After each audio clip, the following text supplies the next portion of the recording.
கொத்தனார் வேலை தாண்டி எனக்கு தெரிஞ்சது, செவுத்த அடிச்சு அடிச்சு கைய வலிக்குது. கால புடிச்சு விட மனைவி இருக்குது, சித்தாலு கிட்ட என்னடா பேச்சு நடக்குது. பில்டிங்கில எல்லா வேலையும் இன்னையோட முடிஞ்சது, மறுநாள் வேலைக்கு தான் எங்க வரேன்னு கேக்குது. அப்படிதான் கேப்பா உன்னை மடக்கி போட பாப்பா, அண்ணா என்று சொல்லி அவ 50 100 கேப்பா.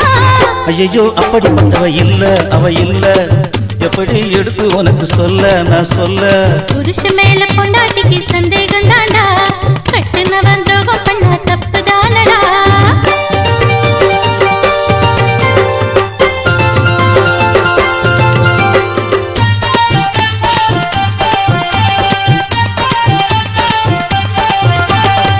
வாரம் வாரம் தாண்டா சம்பளம் வாங்குற, இடையில நகைய கேட்டு இம்சை கொடுக்குற. புருஷனை சம்பாரிச்சு அழிக்கவில்லடி.